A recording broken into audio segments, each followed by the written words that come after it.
नमस्कार साथीहरू, मेरो युट्युब च्यानलमा फेरि पनि एकपल्ट स्वागत गर्न चाहन्छु।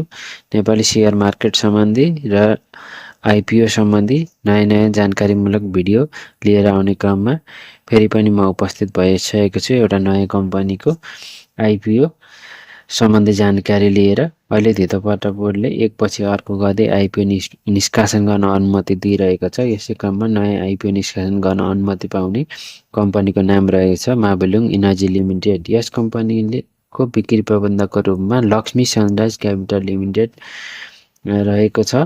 यस कम्पनीले आइपिओ निष्कासन गर्न गराएको रेटिङमा बी+ रेटिङ प्राप्त गरेको छ। यसको मतलब यस कम्पनीको वित्तीय दायित्व पुरा गर्न सक्ने औसत खालको जोखिम रहेको जनाउँछ। यस माबेलुङ इनर्जी लिमिटेडले अहिले वैदेशिक रोजगारमा रहेका नेपालीहरू र आयोजना प्रभावित स्थानीय बासिन्दाहरूका लागि बिक्री खुल्ला गर्दैछ। यस कम्पनीले रु 100 अङ्कित दरमा आयोजना प्रभावित स्थानीय बासिन्दाहरूका लागि 3,40,824 किता सेयर बिक्री खुल्ला गर्दैछ।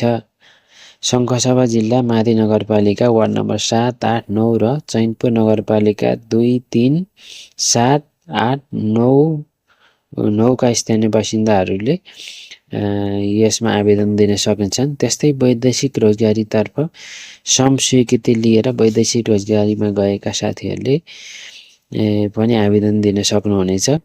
वैदेशिकतर्फ 1,50,450 किता सेयर बिक्री खुला गर्दैछ।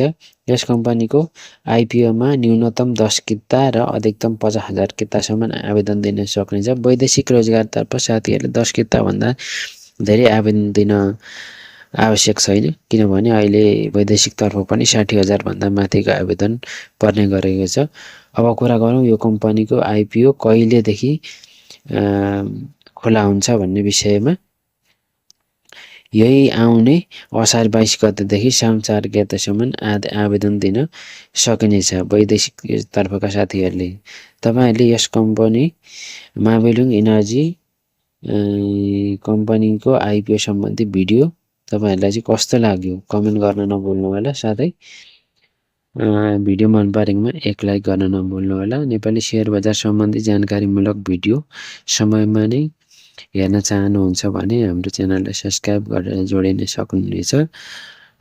साथीहरू आजलाई यति नै। यस्तै सेयर बजार सम्बन्धी भिडियोहरू लिएर फेरि पनि उपस्थित हुनेछु। धन्यवाद।